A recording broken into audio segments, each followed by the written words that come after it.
those creative ideas before you go to do the filming. That's why the planning is really important. Whereas if there's a big conference, there's a big event going on, don't expect those big lights that are then going to zoom into the different details. Does that make sense? And then however you do those whites, you don't want to do like always, straightforward white. You want to maybe like get creative. I don't know. I try not to do the chair, but maybe this could be the wide. There's always feels like an aerial shot. It'll be like, oh, cool. How did you do that shot? It's really, you're only limited by your imagination. Those three basic shots are the basis of filming, and then how you approach those shots to convey a particular feeling in video is entirely up to you. So you can go and explore that as much as you want. Then within those wide shots, we have, of course, movement. Very, very important. Because otherwise, if we just have those static shots all the time, it's really dull. So, in terms of movement,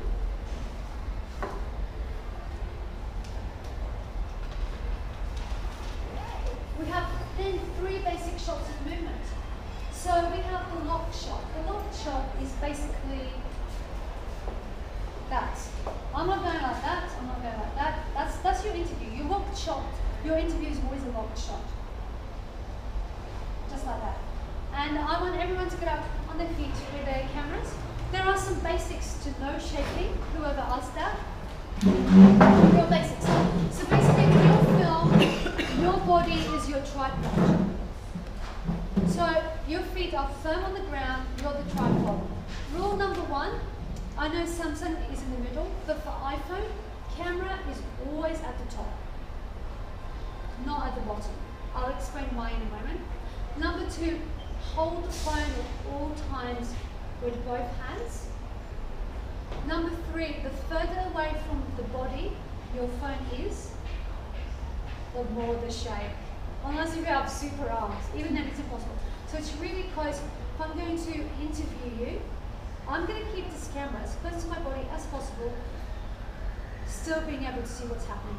Number two, stiff legs actually really lead to shaking, even if your arms are close to your body. So I'm just going to relax my legs. And so like yoga. So there's a slight bend in my legs. I'm as close to my body. I'm as stable as I'm going to get with filming on an iPhone.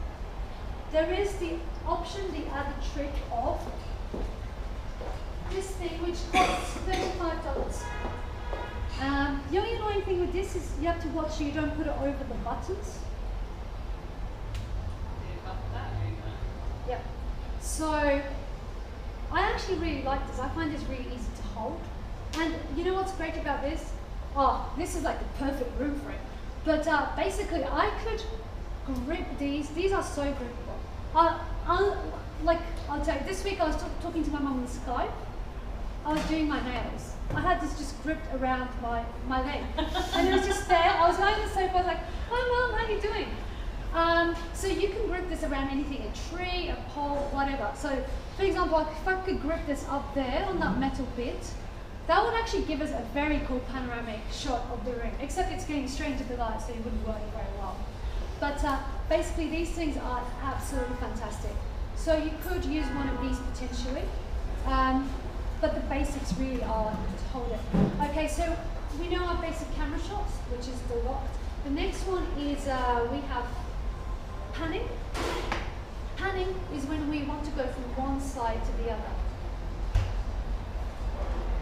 Okay, so a lot of people think that going from one, thank you, here, look, perfect example. That is not panning. That is called a track shot. A track shot is going from one side to another. Pan is not, so this is a track, it's almost like we call it into track because something's on tracks and it's moving along. That's not what we want.